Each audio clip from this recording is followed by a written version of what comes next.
This one is for my middle daughter, wee Elsa. Wee smiley eyes. That's what we call her, wee smiley eyes Elsa. So yeah, we're doing this today. We did the Annabelle yesterday, so we can't not do this one. And otherwise there's going to be some serious sibling rivalry, you know. And then little Natalie is tomorrow, and I hope there very much is a tomorrow. Yeah, I've sort of dedicated a day to certain people or to certain groups of people. So my plan was to write their name or names on my body somewhere, my hand or my arm or whatever, and dedicate that day as a thank you for all the love and support over the years. And my feeling is I don't think I'm going to come out of this race, throw myself out because I'm tired or I've got a sore bit. I think it's me saying this now, and it's the big I am, and maybe I'm not as brave as I think, but I think I'm going to have to be physically removed from this race by a medic or something if I'm not taken through.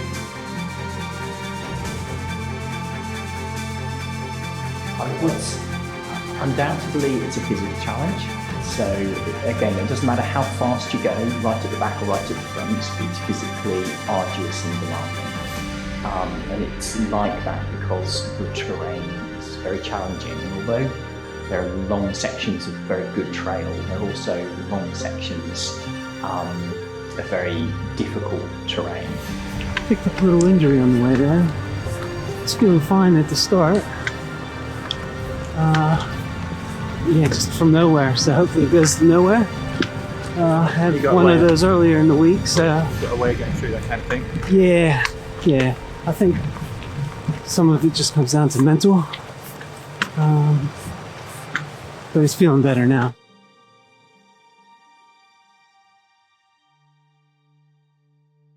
I'm Joe Faulkner. My title is Course Wrangler. It's about the course ops team. So I'm ahead of the game, as it were, checking out to make sure the route's still there. Nothing's changed in the past few weeks or from last year. I am half a day, perhaps a day ahead of the race. We've done a lot of work overnight, late evening and this morning, checking out rivers. Over there, 2 river crossings, so 2 guys are still in there. They went back in early this morning, bivvied out, checking the rivers, just in case you have to do plan B. And the plan C was prepped, but we're still on plan A. So yeah, behind the scenes there's been a huge amount of legwork evaluating the conditions, and yeah, it's good to know we're still on plan A. Worst case scenario, we could get a RTA, so the convoy can't get round, and we spring into action. So you know, we've got some backup gear in the advance team, which I link up with as well. And it's usually road crossings. There's not a lot of my time going out on the hill. Perhaps it's the in and outs from the campsites or the road crossings, checking the route up to a forest. We've had lots of fallen trees in the past 6 months or something.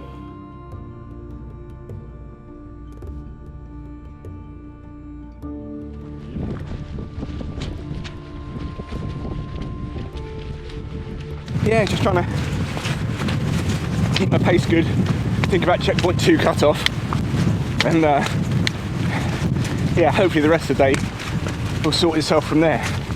Just got to get in under 10 hours today. That's the plan. Anything under that's a bonus, right? Doing all right. Sun's come out, always makes for a better run, I think. More like what the brochure promised us, isn't it? You know, not absolutely hammering it with rain all the time.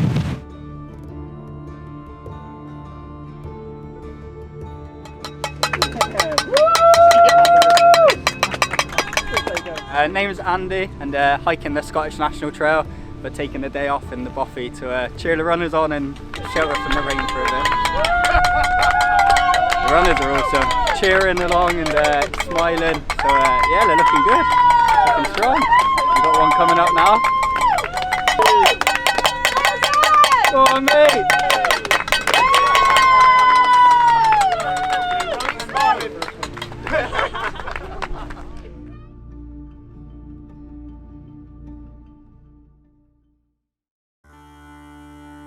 So essentially we go to different places along the route, such as gates, road junctions, path junctions, river crossings, and we just marshal the runners across those places, and we are there in case anything happens. Just come to look at the river, but it seems to be okay. It's just about knee deep, which is sort of grade 2 as far as Shane's concerned. And as long as runners are cautious, they can get across the river without too much trouble.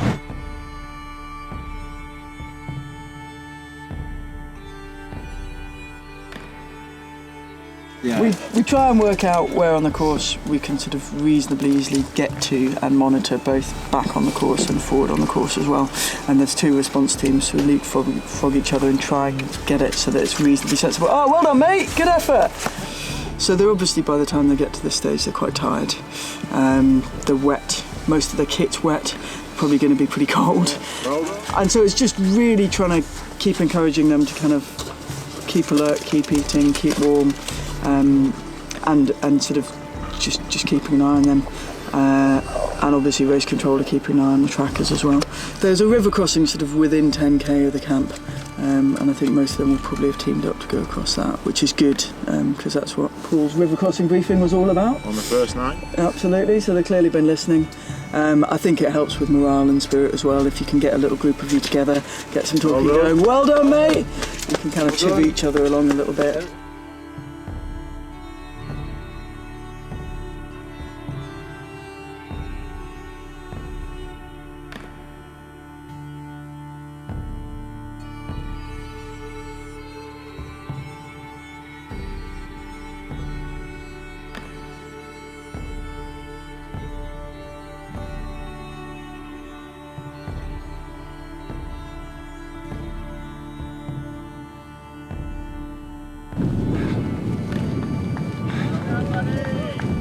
Oh man.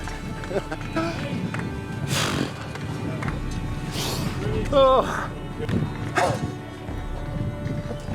Actually, I was going to cry. Jesus. How's that been? That was something else. What a day. Yeah. What a day. Jesus. Oh well, chip time, eh? Well done, eh?